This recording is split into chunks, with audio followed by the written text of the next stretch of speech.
Okay, so let's look at mixbus compression, and what I'm going to be doing here is taking a classic approach to it. So I'm going to be using an SSL bus compressor, which is probably the most well-known mixbus compressor, and I'm going to put that across the whole mix, and I'm going to set that so that the attack time is slow and the release time is quick. And what that's going to do is emphasize the transient more, and in doing so it's going to create this kind of movement and this like bouncing, and it's going to reinforce the tempo more, and it's also going to kind of glue things together.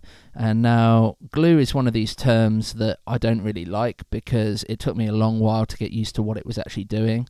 Because in my head, glue was kind of this thing that, everything got less distinct, okay, and everything got smudged together. And therefore, I was kind of setting attack times really quick to do that. And when I realized that what people meant by glue is it's this kind of shared sense of cohesion, of everything's moving together and it's got a shared purpose.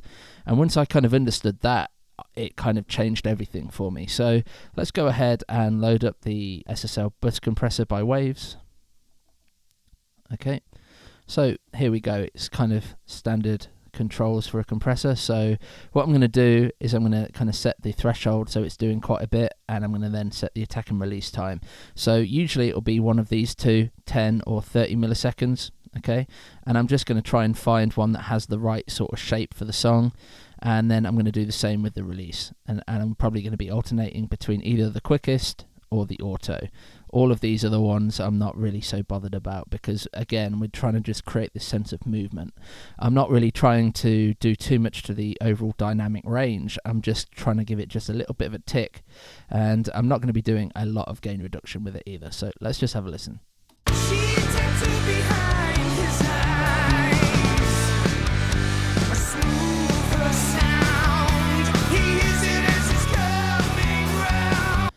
Okay, so what can you hear there? You can hear that by 30 milliseconds, because it's set so heavily, you can really hear that by 30 milliseconds it's letting most of that transient through. At 10, you're starting to kind of get some compression on the meat of the sound, which might be quite nice in this case. But if I start moving this, faster, you're going to really start to hear how it's going to be affecting the overall sound and how it's just going to be a bit grabby.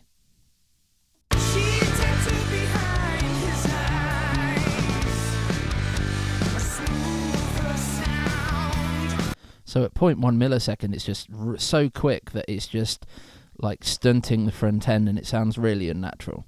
And let's just slowly go from the fastest to the slowest again, so you can really hear what it's leaving alone. So that for me is the first usable one for me for this sort of mixbus purpose.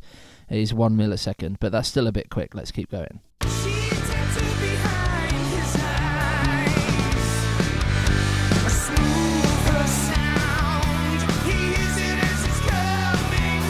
Now 10 milliseconds for me is working really well on this track. Now let's just have a look between 0.1 and auto.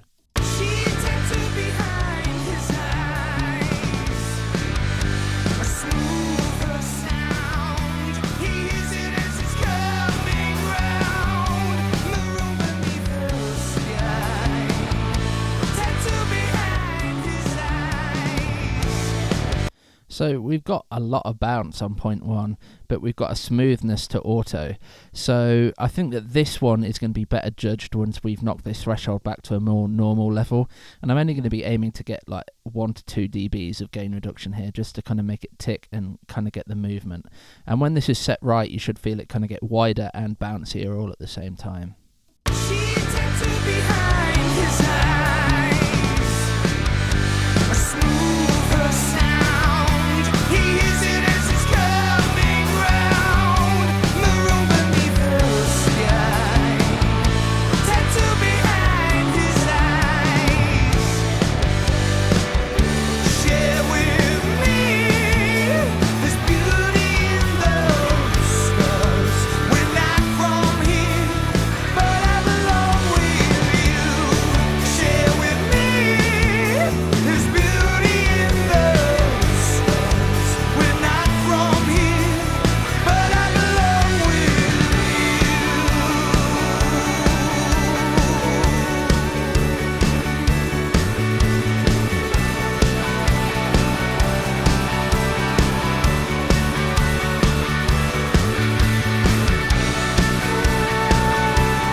Okay, so that's feeling pretty good to me. And I was messing with those attack and release times, and I just really felt that because the track has quite a wall of sound, that this ultra kind of bouncy 0.1 second release, which is 100 milliseconds, is just really doing what I wanted it to do. And just having it a touch quicker than the 30 was just giving it more chance to just do more to kind of make the sound bounce a bit more. By 30 milliseconds it had let the majority of that transient and the kind of meat through, and I just felt it was a bit long for this purpose. So let me just bypass this one more time. She tattooed behind his eyes,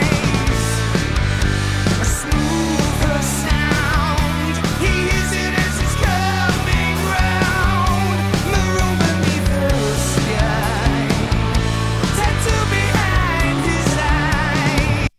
Okay, great. So that's just a rough guide on how to use mixbus compression. So just to summarize, try not to go too quick with it. Okay, and just really look at the release to get the right amount of bounce. And I usually find that it's between 10 and 30 milliseconds on the attack, and 0.1 and auto are the two options that I tend to go on for the release.